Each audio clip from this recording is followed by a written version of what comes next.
Hello, my name is Ichbinbryan, and in today's video, I'm going to be showing you how to enlarge your head in Adobe After Effects. It's a really simple effect to do, and it only takes a couple minutes. One thing to note is that hair can get in the way of this effect. I would highly recommend keeping your hair above your shoulders if you have any, and it'll make your life a lot easier. If you like what you see, please comment, like, subscribe, hit the little bell thing so I know to keep making these types of videos, and I'll give you freebies and free education. So once you open up After Effects, you want to add your footage to the timeline right here. And then we're going to go ahead and duplicate it with Control D to duplicate that layer. And we're going to rename this big head. And just to keep this organized, I'm going to go ahead and click on that top big head layer, go to Edit, Label, change it to a color like green so you can differentiate the two layers. And then what we're going to do is just double click on that top big head layer, and it's going to open up another composition like this. Since I shot this vertically, mine's going to be sideways, yours may not be. And then we're going to go to Roto Brush tool at the top here, and we are just going to roto out our head. So just go ahead and trace the part you want. So I'm only going to do from the chin on. If somebody has a beard, it might be a little bit more complicated. So go ahead and just trace your character if he has a hat on. And just like pretty much every effect video, we're going to go ahead and rotoscope our subject. Okay, that looks pretty good.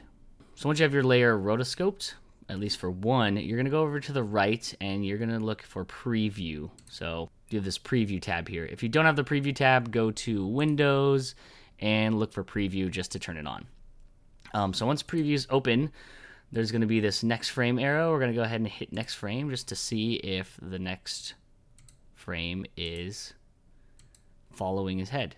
And that looks pretty good to me. If anything changes, if the roto brush kind of goes off, you're going to have to fine tune every frame, but for me, I can just hit play and stop because this was filmed so crispy. It'll probably just follow his head. And just like that, my head has now been rotoscoped out. So what we're going to do now is look for this little freeze button here, which is going to be under your rotoscoped head. Go ahead and click that. And what that's going to do is going to be baking in the rotoscoped layer that you just made. Your computer is going to move a lot faster if you do this freeze option. Okay, and once the freeze is done, it should highlight blue right here. So now that freeze is done, we can go back to our composition layer. So my big head tutorial here doesn't look like anything has changed, but here, let me zoom in a little bit for you.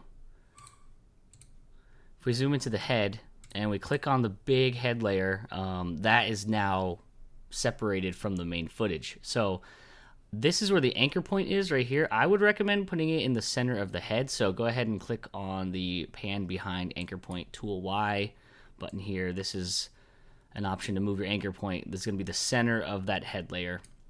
So go ahead and put that there. And then if we go to big head, we can drop it down, that layer, go to transform, and then scale, we can scale it up. Boom. And look at that.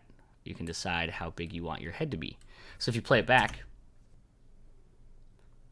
you got a big head. If you want to fine tune the edges, like you can see there's like a little bit of trim here, go to your effects controls in the top left while you have the big head layer selected.